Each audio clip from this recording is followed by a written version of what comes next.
Hello everybody, this is insane. Eventually Minecraft's caves will look something like this, like gigantic caverns, really cool shapes, aquifers, all this really cool stuff. Like for the first time ever, we're gonna have real caves in the game and it's gonna be sweet. It's not happening today, not happening tomorrow, but it's happening. Some of these new cave shapes can get pretty insane too, like they can get really deep, really narrow. It's pretty sweet. The new caves easily might be the best thing to have ever happened to this game. If you weren't convinced, you need one more example. Look at this thing, gigantic cave right here, mine shaft floating in the air with chains, and it's just like a huge, big, big. For sure, it's gonna be pretty sweet, but what about the Nether? I mean, the Nether did just get updated, and it is kind of its own thing. Not really a cave, but kind of a cave at the same time. But what if? Today we're going to take a look at Nether Cave Update. If you like this video, leaving a like helps it out huge time. It helps YouTube know to send this video to other people. If you aren't subscribed, subscribing will help you out huge time because you'll get a new video in your feed every single day. It's pretty sweet, trust me. I hope you enjoy the video. Today, everything begins with Ansa. What we're going to check out in today's video is really sweet, and it wouldn't be possible without them. Ansa is the creator of the Cavernous Nether datapack, the datapack that we'll be using in today's video. There's a link to it down in the description. This pack is amazing, and there's so much to it. To check this one out, you're going to want to start by creating a brand new world, going to datapacks, and drop the datapack into your world before you generate it. That way there's no bugs. Load the world up, and play survival Minecraft, punch trees, work your way all the way up to obsidian, or just put yourself in creative mode and skip the entire grind. That would work too. This datapack is Minecraft 1.17 compatible, that's what I'm running it in today. The overworld isn't affected by this datapack at all. Everything is exactly the same. Above the ground, yep, just a normal world, and then down below the ground, it's literally just a normal world still. The old caves, and by old caves, I mean the caves that we have right now, glow like in copper, yep, normal 1.17. It all changes when you go into the Nether though, so you're gonna wanna make a Nether portal, just a normal Nether portal like normal, and then go inside of it. Go through the Nether portal, the Nether loads, and it might look normal at first, or it might look insanely different. This pack entirely redoes the Nether. Again.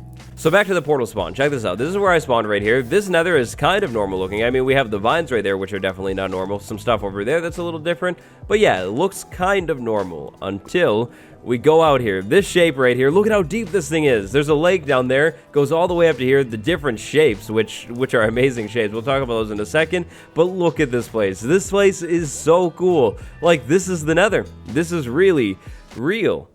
The Nether. Okay, so I have to slow down. I am really excited about what this pack turns the Nether into, though, because it's so cool. So going forward from the Nether portal, it's back over there.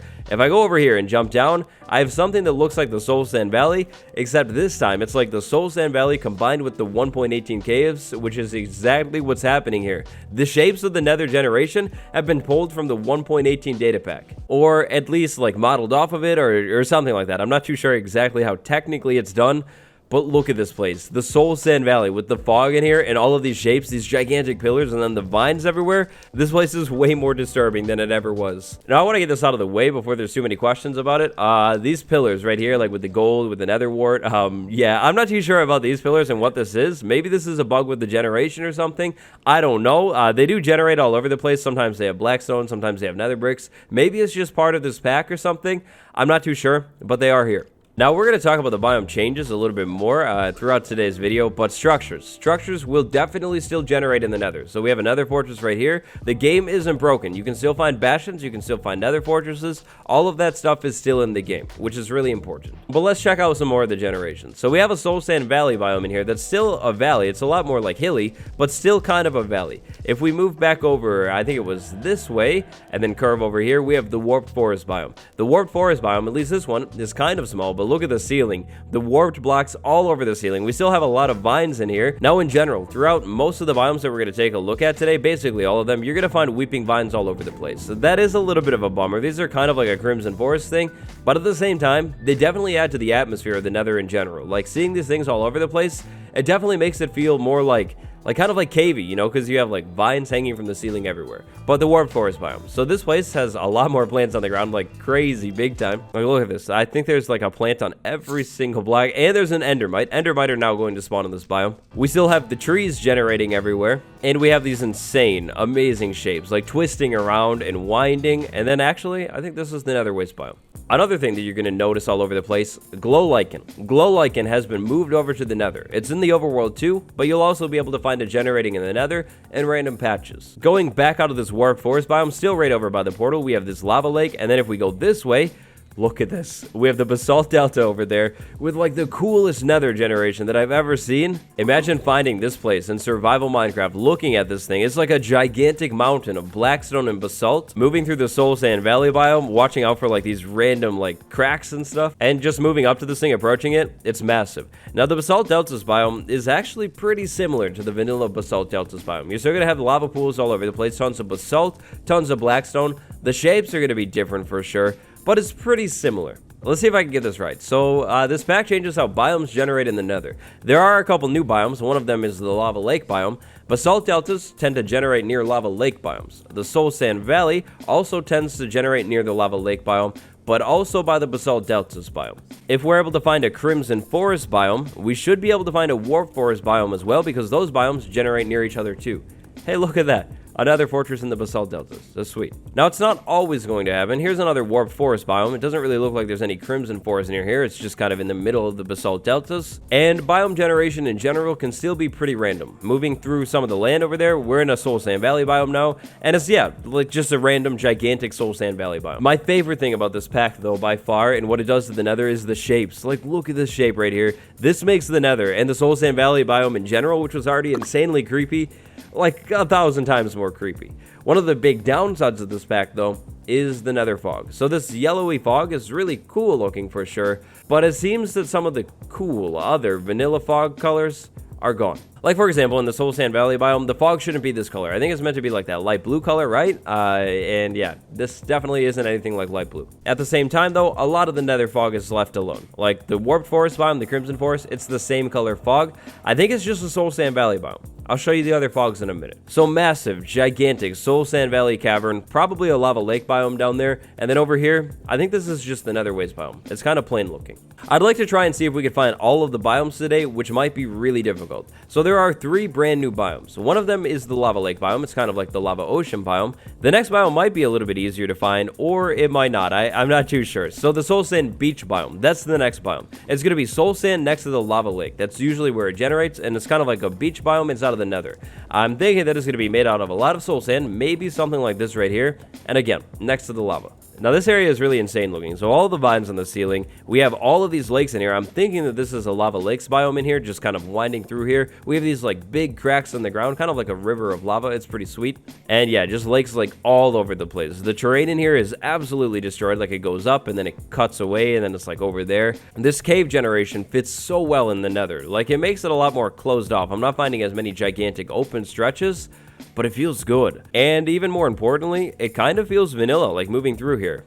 But here we are, we actually found it. The Crimson Forest biome. So the Crimson Forest biome, just like in vanilla Minecraft, is going to be pretty similar to the Warp Forest biome, except this time it's going to have crimson trees. This is the perfect example of what I was talking about though. So the biomes are kind of on this generation gradient thing. They'll generate near other types of biomes, and it happened perfectly here. We have the Warp Forest, we have the Crimson Forest right next to each other. So remember what I was talking about, the whole fog color thing? The Soul Sand Valley biome fog, unless I'm crazy, it's definitely different. But check this out. If I go into the Warp Forest biome, thankfully, the blue fog still exists. Now, the Warp Forest biomes in general seem to be like way more crazy shaped, maybe even a little bit smaller, so you won't see as much as the blue fog, but it is still here. And if you listen closely, the ambient sounds are still here. So like the Soul Sand Valley, that weird like airy sound in the background. Yeah, that's still in the Soul Sand Valley. Right here is like a really interesting blend of biomes though. So back over here, we had the Crimson Forest. This should be like right over there. Then we have the Warp Forest in here. We have the Soul Sand Valley right over here. A little bit more Warp Forest moving out here. Then we have the Nether Waste biome. This is a good example of the Nether Waste biomes. It's pretty plain still, but it's like 1,000,000 times better. The pack really shows how much can change if the block generation is just switched up a little bit. The Nether Waste goes from being just like a really barren, empty place to actually like really interesting. Like setting up a base in here, cutting through those holes, that would be sweet.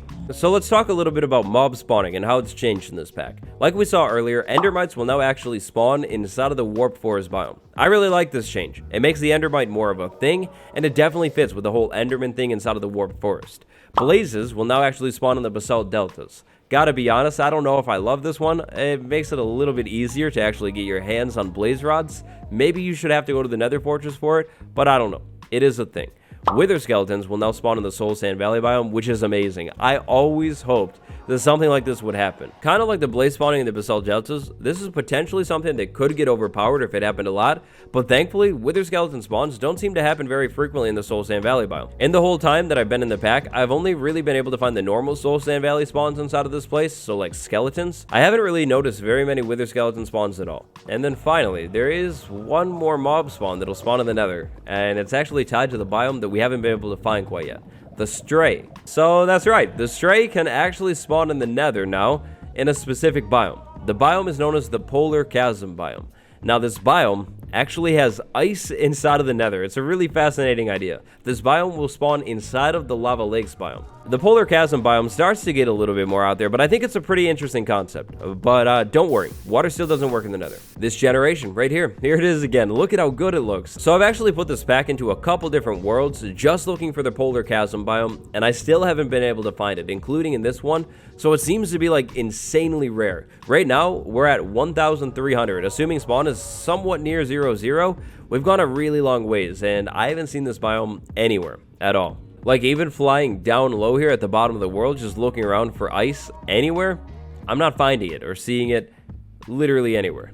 If we were able to find the super rare Polar Chasm biome though, we would see things from the ice spikes biome in the frozen ocean. So like icebergs, ice spikes, ice. It's super rare though, which I like. Here's some more interesting generations. So we have the soul sand go down into like this thin cave. Then we have this flat area with gravel. I'm thinking this right here has to be a soul sand beach area. I mean, it's so flat. Definitely looks like a beach. Doesn't look like anything that you would see in vanilla Minecraft. So maybe soul sand beach, or it could just be because we're so low in the nether. Should the nether get another update so soon? Probably not. Other places definitely need an update a little bit more, like the end.